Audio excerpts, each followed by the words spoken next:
Shalom. దేవుని పరిశుద్ధ నామానికి మహిమ కలుగునుగాక. మన ప్రభువును రక్షకుడైన యేసుక్రీస్తు యెహోవా మెస్సీ నామంలో యెహోవా మెస్సీ ఆత్మీయ కుటుంబ సభ్యులందరికీ నా హృదయపూర్వక వందనాలు తెలియజేస్తున్నాను. దేవాది దేవుడు, జాలిగల దేవుడు, జీవము గల దేవుడు మనలందరినీ సజీవుల సంఖ్యలో ఉంచి మరొక నూతన దినములోనికి నడిపించినందుకై దేవాది దేవునికి కృతజ్ఞతాస్తుతులు. మీ అందరికీ ఉదయకాలపు శుభాలు తెలియజేస్తున్నాను. యెషయా గ్రంథము 58వ అధ్యాయము 14వ వచనంలో, నీవు యెహోవా యందు ఆనందించెదవు, దేశము యొక్క ఉన్నత స్థలముల మీద నేను నిన్నెక్కించెదను, నీ తండ్రి అయిన యాకోబు స్వాస్థ్యమును నీ అనుభవంలో ఉంచెదను, యెహోవా సెలవిచ్చిన వాక్కు ఇదే.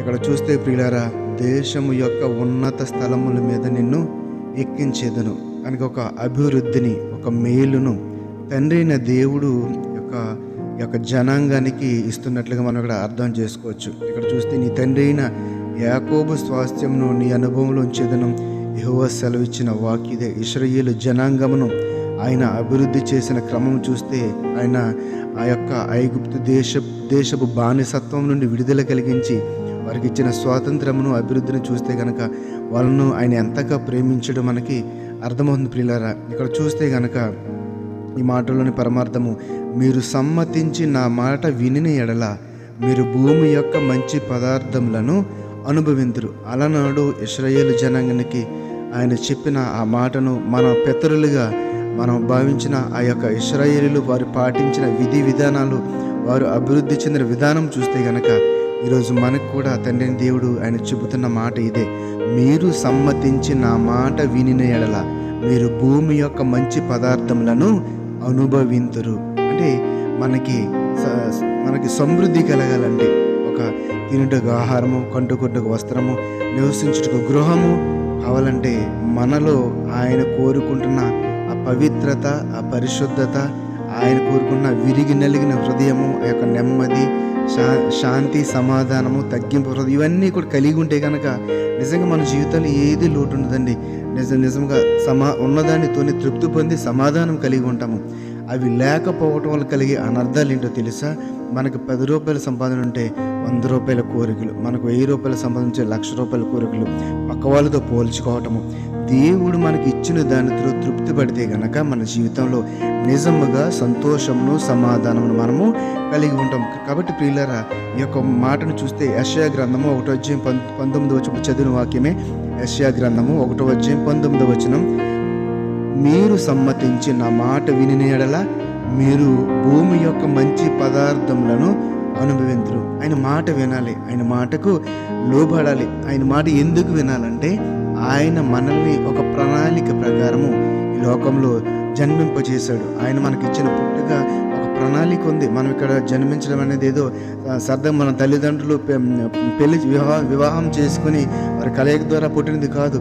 దేవుని యొక్క ప్రణాళిక ఉంది దాని వెనకాల. కాబట్టి ఆ ప్రణాళికను నెరవేర్చుటకు మనము చేయవలసిన పని ఏంటంటే ఆయన చిత్తంలో బ్రతకటమే, ఆయన మాటకు లోబడటమే. ఎంత చక్కని మాట చూడండి. మీరు సమ్మతించడం అంటే అంగీకరించి నా మాట విని ఎడల, ఆ మాట ప్రకారం నడుచుకుని ఎడల మీరు భూమి యొక్క మంచి పదార్థములను అనుభవింతురు అని చెబుతూ ఈ యొక్క ద్వితీయోపదేశకాండము 33-29 వచనంలో, ఇశ్రాయేలు నీ భాగ్యం ఎంత గొప్పది, యెహోవా రక్షించిన నిన్ను పోలినవాడెవడు, ఆయన నీకు సహాయకరమైన కేడము, నీకు ఔన్నత్యమును కలిగించు ఖడ్గము, నీ శత్రువులు నీకు లోబడినట్లుగా వారు వేషము వేయుదురు, నీవు వారి ఉన్నత స్థలములను రొక్కుదువు. ఎంత గొప్ప మాటలు చూడండి. ఆయన ప్రేమించే వారికి, ఆయన లోబడి వారికి, ఆయన బిడ్డలుగా మనము లోబడి ఉంటే గనక, ఉదాహరణకి ఈ భూమి మీద తల్లిదండ్రుల మాటను పిల్లలు ఏ విధంగా వింటుంటారో,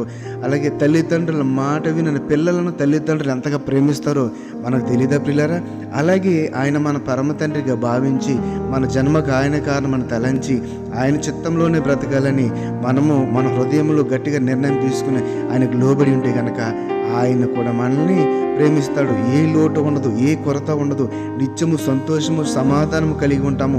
ఒకవేళ శోధన వచ్చినా కూడా అయ్యో నా కుమారుడు, నా కుమార్తె శోధనలో పడిపోరని ఆయన ఖచ్చితంగా ఆ యొక్క తెలివిని, జ్ఞానం నీకు ఇచ్చి దాని నుండి నువ్వు తప్పించుకునే మార్గం ఆయన చూపిస్తాడు. కాబట్టి ఎప్పుడు కూడా మనం ప్రార్థన చేస్తున్నాం, ప్రభు నాకు శోధన వచ్చింది, నాకు తెలివిని జ్ఞానం ఈ ప్రభు దీని నుంచి నేను ఎలా తప్పించుకోవాలో నాకు నేర్పని ప్రార్థన చేయలేదండి. ప్రభు నాకు శోధన వచ్చింది అని తప్పించి అని ఇప్పుడు కూడా మనము ప్రార్థన చేయడం. ఎందుకంటే దేవుడు నీకు తగిన జ్ఞానమును, తగిన యొక్క చదువును, లేకపోతే అన్నీ కూడా తెలివితేటలు ఇచ్చి ఆయన నిన్ను రూపింపజేసి తన జీవాయువును ఊది ఈ యొక్క లోకంలో నిన్ను తయారు చేశాడు. కాబట్టి ఆయన ఖచ్చితంగా నీలో ఉన్న ఆ యొక్క జ్ఞానము ద్వారానే తెలివితేటల ద్వారానే నీవు తెప్పించుకునే యొక్క ఆ శక్తిని బలం ఆయన ఇవ్వటం సిద్ధంగా ఉన్నాడు. కాబట్టి ఆయన చెప్పిన ఆ మాటలను పరమార్థం గ్రహించి ఆయన చెప్పిన ఆజ్ఞలకు లోబడుతూ, నియమ నిబంధనలకు లోబడుతూ, ఆయన మాటకు విలువనిస్తూ, ఇక్కడ చెప్పిన మాటను బట్టి దేశం యొక్క ఉన్నత స్థలముల మీద నేను ఎక్కించేదను.